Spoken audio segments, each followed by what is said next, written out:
तो हम आज बात करते हैं लैब रिपोर्ट एनालिसिस की। लैब रिपोर्ट एनालिसिस के लिए हमने कुछ पैरामीटर्स को सेलेक्ट किया। लाइक हम लोग उन्हीं लैब्स का सिलेक्शन करते हैं एनालिसिस के लिए जो लैब्स ऑथेंटिक होती है। जैसे आज हम बात करेंगे सब अर्बन लैब। ये काफ़ी ऑथेंटिक लैब है, मुंबई बेस्ड लैब है, बहुत अच्छी लैब है। तो इसकी रिपोर्ट्स हमको एक पेशेंट ने भेजी थी। हमने पेशेंट की डिटेल्स को हाइड किया हुआ है just to maintain the confidentiality. इसमें हम जो एनालिसिस करते हैं वो एक कॉमन फाइंडिंग्स के बेस पे करते हैं। हम लोग हर किसी फाइंडिंग्स को नहीं लेते, या अनकॉमन फाइंडिंग्स या इमरजेंसी फाइंडिंग्स या फिर बहुत ही रेयर फाइंडिंग्स होते हैं, उनको हम लोग इस लैब रिपोर्ट एनालिसिस में इनकॉर्पोरेट नहीं करते। इसलिए कभी भी आपको इमरजेंसी हो या फाइनल कंक्लूजन के लिए आप हमेशा क्लिनिशियंस के ऊपर ही भरोसा करें। क्लिनिशियंस को अपनी रिपोर्ट दिखाएं, उसके बाद भी फाइनल करें। सबसे इंपॉर्टेंट चीज़, हम लोग जिस रिपोर्ट्स के एनालिसिस करते हैं वो यूजुअली पैथोलॉजिस्ट या माइक्रोबायोलॉजिस्ट या फिर बायोकेमिस्ट द्वारा साइन होती है और एनालाइज्ड होती है। अननेसेसरी रिपोर्ट्स को हम लोग एनालाइज नहीं करते हैं।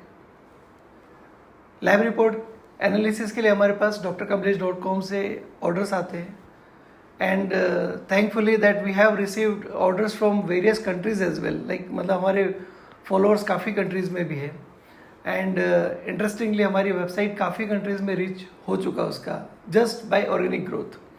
सो let's begin our lab report analysis. ये एक पेशेंट की लैब रिपोर्ट है, जस्ट 54 ईयर ओल्ड मेल है।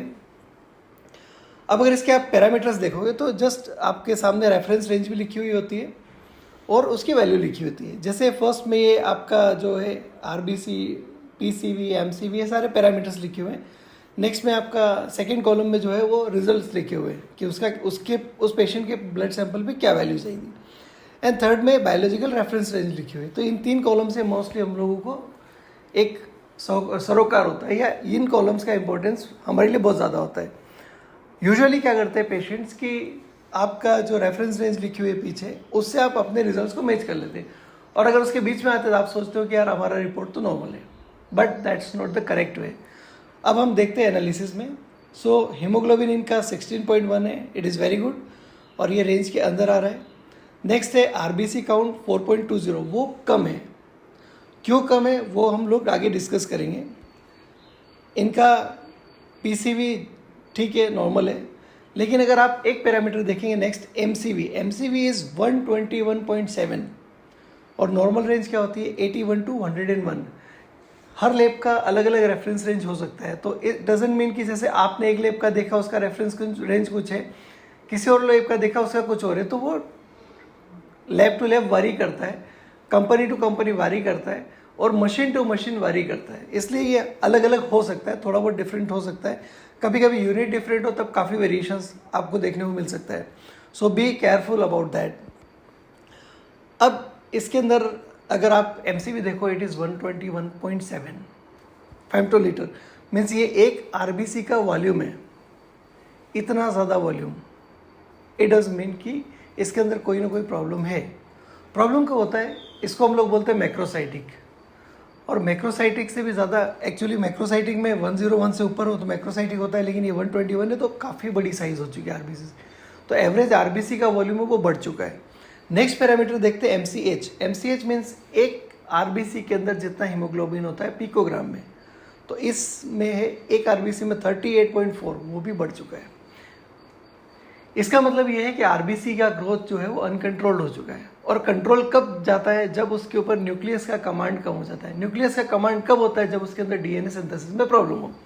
अब डीएनए सिंथेसिस में प्रॉब्लम कब हो सकता है, जब किसी पर्सन का विटामिन B12 डेफिशिएंसी हो, जो कि मिथाइलेशन करके विटामिन डीएनए फॉर्मेशन को हेल्प करता है। अगर डीएनए फॉर्मेशन प्रॉपर नहीं है तो हो सकता है उसमें विटामिन B12 की डेफिशिएंसी हो। इस पेशेंट के अंदर 90% चांस है कि विटामिन B12 या फिर फॉलिक एसिड की डेफिशिएंसी आएगी। Let's look at other parameters. इनका WBC count is normal, differential is normal, लेकिन थोड़ा सा मोनोसाइट हायर साइड पे दिख रहा है। मोनोसाइट हायर साइड पे दिख रहा है, इट डज मीन कि इसके अंदर WBC का भी साइज बड़ा हो जाता है। कभी कभी लिम्फोसाइट जो होते हैं वो थोड़े बड़े हो जाते हैं, वो मोनोसाइट की तरह रिप्रेजेंट करते हैं। प्लेटलेट काउंट नॉर्मल है। हाँ, इसके अंदर अगर आप देखोगे तो एन आइसोसाइटोसिस माइल्ड लिखा हुआ है। एन आइसोसाइटोसिस मीन्स अलग अलग साइज की आरबीसीज अवेलेबल है। एंड नेक्स्ट है पोइकिलोसाइटोसिस मीन्स अलग अलग शेप के आरबीसीज मौजूद है। अगर किसी पर्सन में विटामिन B12 डेफिशिएंसी है तो उस केस में क्या होता है कि आरबीसी का शेप भी चेंज होना चालू हो जाता है। तो that is called poikilocytosis means RBC का शेप अलग अलग है। तो दैट में हैपन इन B12 डेफिशिएंसी या फिर ये जो मैक्रोसाइटिक पिक्चर इसमें हो सकता है। एंड देखिए अच्छी लैब से कराने का एक बहुत बड़ा एडवांटेज होता है इंटरप्रिटेशन। इसमें देखिए अगर आप आरबीसी के एंड में ये जो पैरामीटर्स दिए हुए इसके अंदर में लास्ट में देखोगे advice serum vitamin B12 and folic acid estimation and reticulocyte count is recommended. तो सोचिए आप इंटरप्रिटेशन आपको सीबीसी करवाया सिंपल, आपने पेरिफेरल्स में एग्जामिनेशन लैब ने किया और इंटरप्रिटेशन लिख दिया। ये इंटरप्रिटेशन तभी हो पाता है जब आप ऑथेंटिक लैब से कराते हो या फिर किसी पैथोलॉजिस्ट ने रिपोर्टिंग किया होता है, otherwise it's not possible. Next हम देखते हैं ग्लूकोज इसका नॉर्मल था 81 है, ठीक है, मतलब it's okay. Then urea creatinine kidney function is almost normal है, ठीक है। EGFR जस्ट कैलकुलेट होता है पेशेंट का gender age and creatinine value that is normal. Liver profile as good as normal. Now see हम जो बात कर रहे थे कि इस पेशेंट का विटामिन B12 या फोलिक एसिड कम आ सकता है। विटामिन B12 इन्होंने टेस्ट करवाया था एंड इट वाज 189। अगर आप रेफरेंस रेंज से भी कंपेयर करो तो 211 से 911 पिकोग्राम पर ml नॉर्मल रेंज है। इससे अगर आप कंपेयर करो 189 कहाँ स्टैंड करता है, इट्स वेरी लो। सी हमने केवल सीबीसी के बेस पर आपको एक इंटरप्रिटेशन बता दिया था कि इसका B12 कम आएगा। लैब ने भी ये इंटरप्रिटेशन दिया था क्योंकि ऑथेंटिक लैब से टेस्ट करवाया हुआ था एंड देखिए B12 इसका कम आया।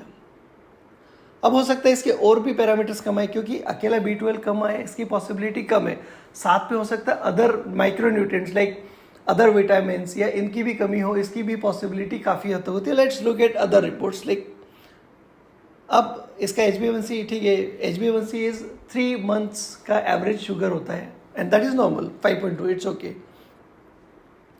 हाँ, अब ये पैरामीटर है vitamin D. Vitamin D is just 6.9। सोचो आप कितना कम है।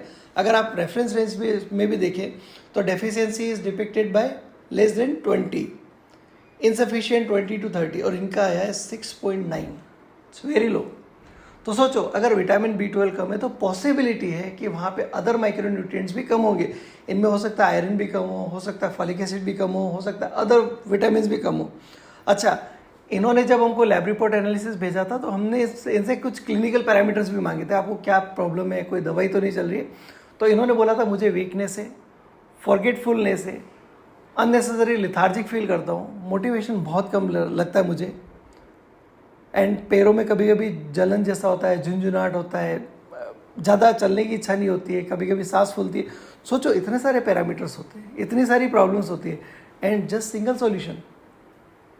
तो हर बीमारी का ज़रूरी नहीं एक बहुत बड़ा सॉल्यूशन हो, बहुत सिंपल सॉल्यूशन से भी आपकी बीमारियाँ ठीक होती है। अब हम नेक्स्ट देखते हैं इसका लिपिड प्रोफाइल। देखिए अगर माइक्रोन्यूट्रिएंट डेफिशिएंसी है तो डेफिनेटली उसके अंदर एनर्जी लेवल डाउन होगा। एनर्जी लेवल डाउन होगा तो ही फिर लिथार्जिक, सेडेंट्री लाइफस्टाइल में भी एक्टिविटी कम हो जाएगी। उस केस में क्या होगा, आपका लिपिड प्रोफाइल भी अल्टर्ड हो जाएगा। लिपिड प्रोफाइल का अल्टर्ड होना इट डज मीन डिसलिपिडीमिया कहते हैं। अब इनमें देखिए आप कोलेस्ट्रॉल है 214, खैर पहले ये रेंज 240 से ऊपर हुआ करती थी लेकिन धीरे धीरे ड्यू टू सम रीजंस ये रेंज कम कर दी गई है। तो एनीवे इनका कोलेस्ट्रॉल टोटल भी थोड़ा सा हायर साइड पे है, लेस देन 200 इज डिजायर्ड।